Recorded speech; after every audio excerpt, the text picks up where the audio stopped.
Support Timnas. Ngomongin Timnas lagi. Tim nasional Indonesia ditargetkan bisa mengumpulkan 15 poin dari 10 laga pertandingan round 3 kualifikasi Piala Dunia 2026. Tentu saja ini adalah upaya ikhtiar harapan kita semuanya, bahkan kita semuanya netizen. Ya kalau bisa sih round 3 ini langsung lolos, kalau bisa ya. Apalagi dengan geliat dan cara mengelola tim nasional Indonesia hari ini tentu saja sangat berbeda, sangat kontras sekali dengan bagaimana cara mengelola tim nasional Indonesia yang dulu. Jadi optimisme di pihak netizen, di pihak fans tim nasional Indonesia garis keras tentunya ini akan menjadi harapan bagi kita semuanya.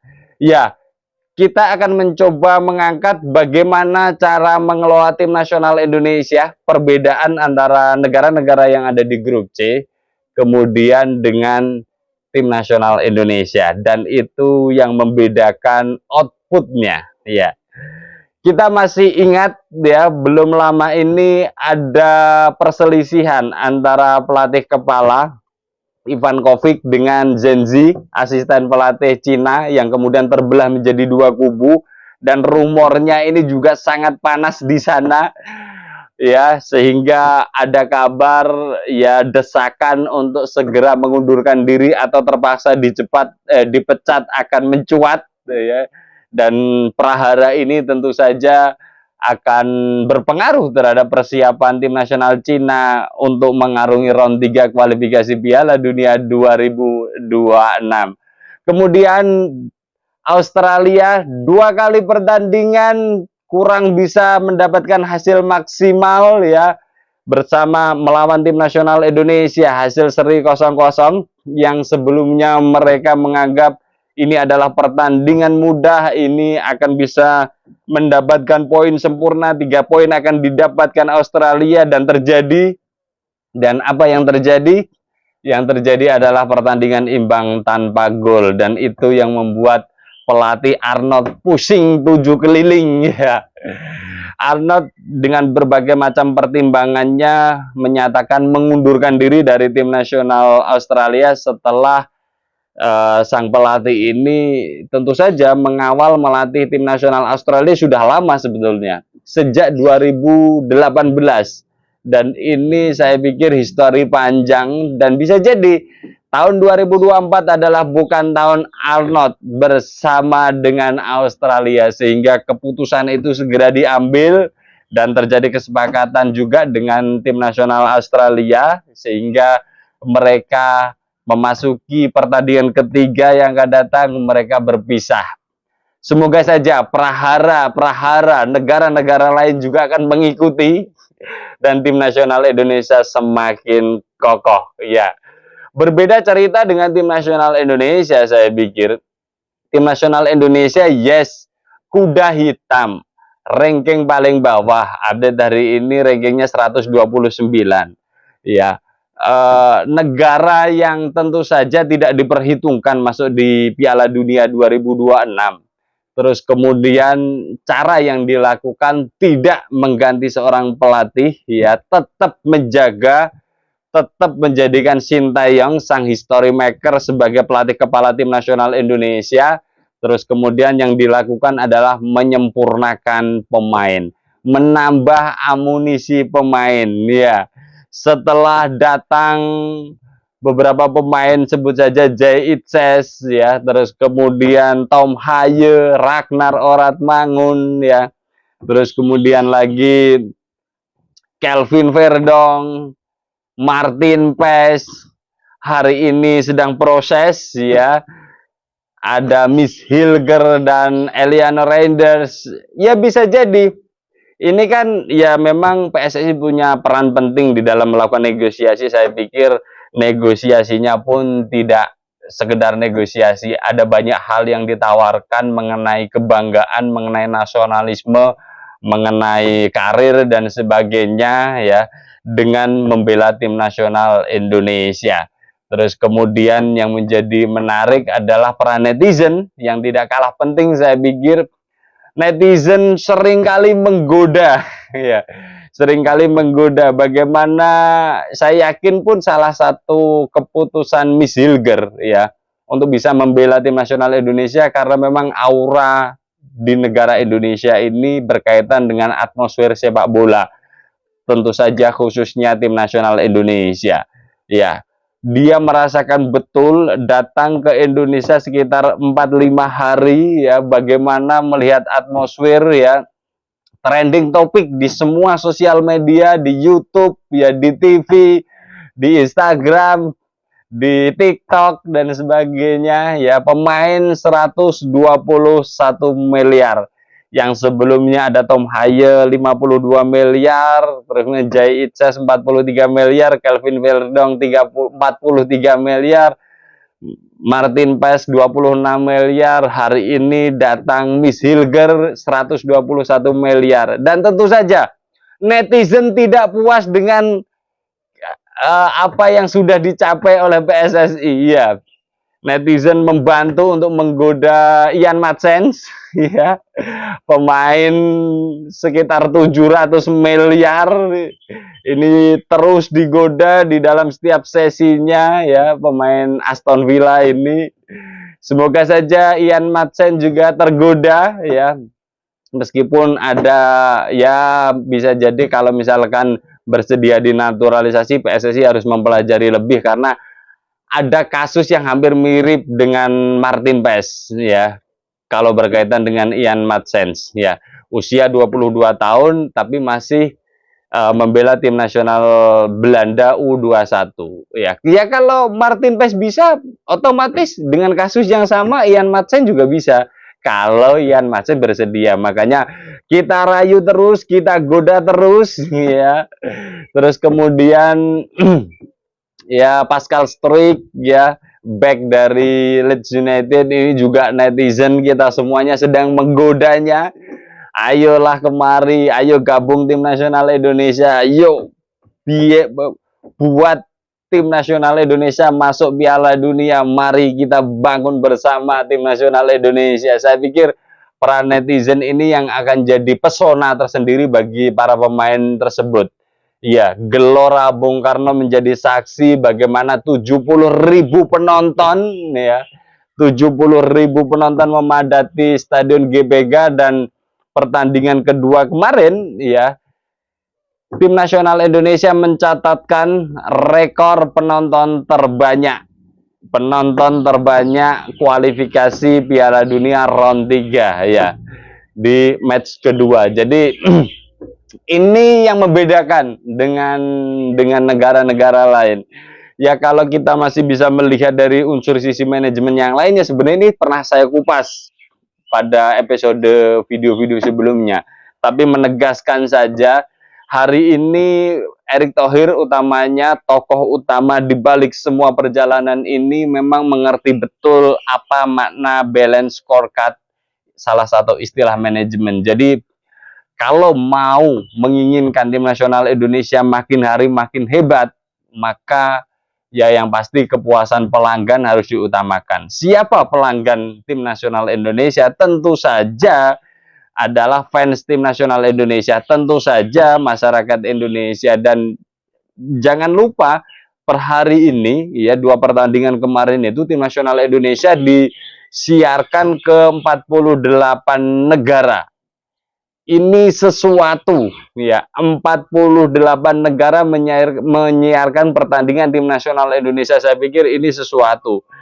Terus kemudian, ya, kalau kita bisa melihat lah, banyak influencer, baik YouTube, baik Instagram, baik TikTok, ya, mengenakan kaos jersey tim nasional Indonesia. Bahkan beberapa juga langsung datang ke stadion utama Gelora Bung Karno untuk memberikan exposure tersendiri. Jadi hari ini memang tim nasional Indonesia sedang disorot dunia, dan ini berkaitan dengan kepuasan pelanggan. Ini berkaitan dengan kepuasan pelanggan. Maka dari itu, ya, mengelola sepak bola tidak lepas dengan istilah manajemen. Kalau manajemennya bagus, orang-orang yang diisi bagus, semuanya berjalan, maka ya kita tinggal menunggu keberuntungan oleh hasil kerja keras, ya, bukan keberuntungan yang datang tiba-tiba. Keberuntungan itu bisa akan semakin besar peluangnya jika semuanya memang diperbaiki, termasuk materi pemain tim nasional Indonesia. Jadi Ian Matsens, ya, kita goda terus, ya. Indonesia adalah big country, negara besar, atmosfer sepak bolanya juga besar, ya, gila bola masyarakatnya. Jadi ketika Anda ke sini, maka ini akan menjadi keberuntungan bagi karir Anda.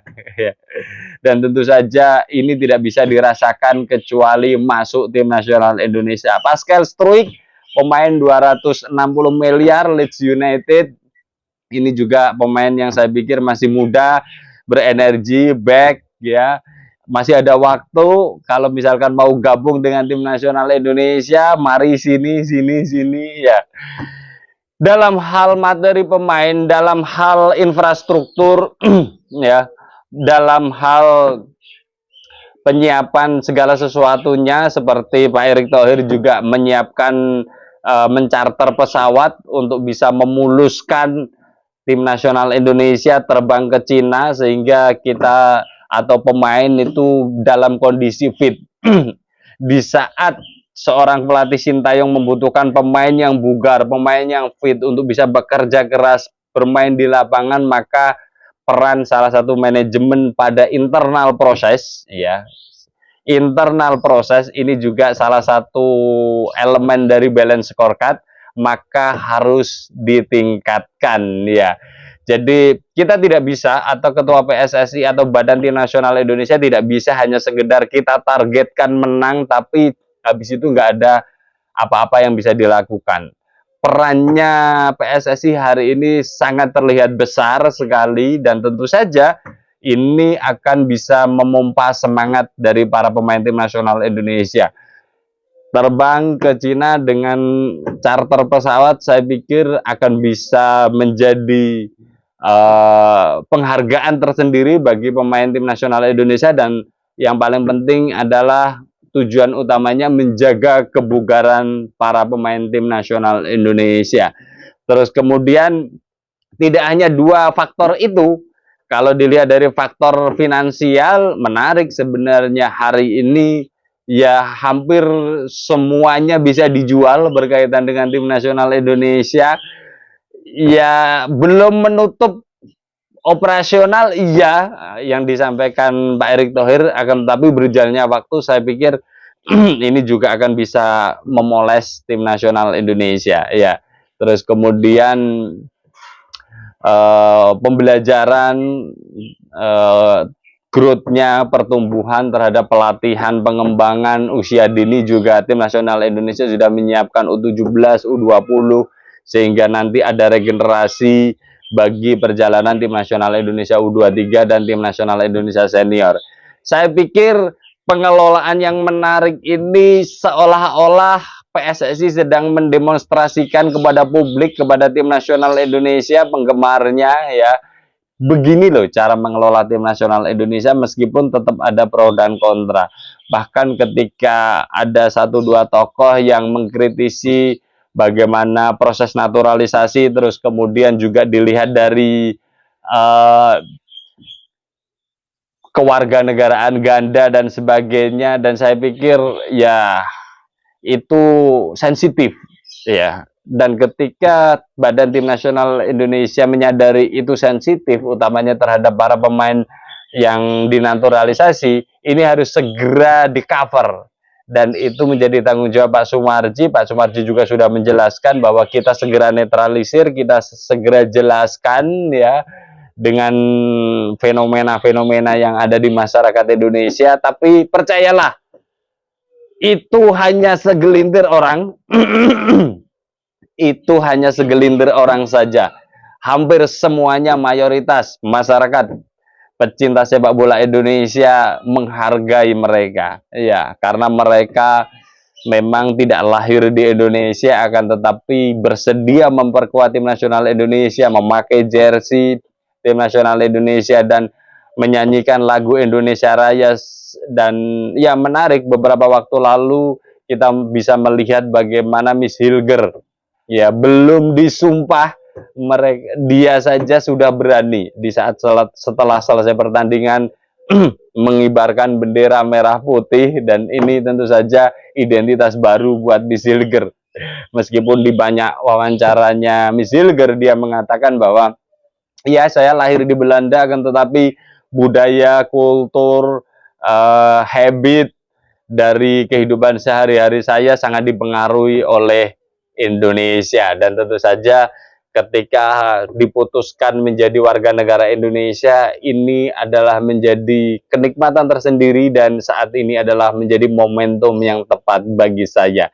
Kira-kira itu yang pernah diucapkan Miss Hilger. Jadi dengan perbedaan pengelolaan ini, semoga saja setelah ada Cina, ada Australia, nanti juga prahara-prahara baru muncul.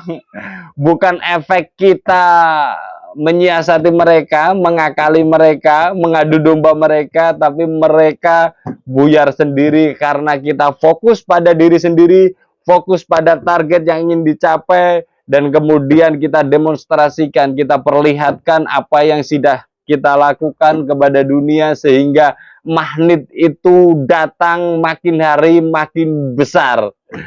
Dan ini menjadi hal yang menarik tentu saja ya.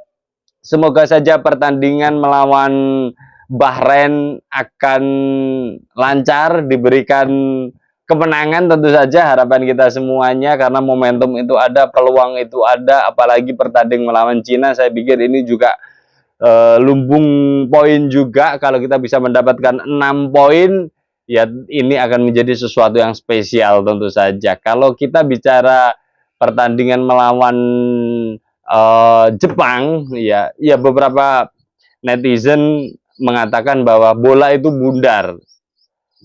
Ya kita bisa saja akan mengalahkan tim Jepang. Tapi gini loh, segala sesuatu kan harus kita ukur. Ya, market value kita kalah. Terus kemudian banyak sekali hal-hal yang masih kita di bawah Jepang.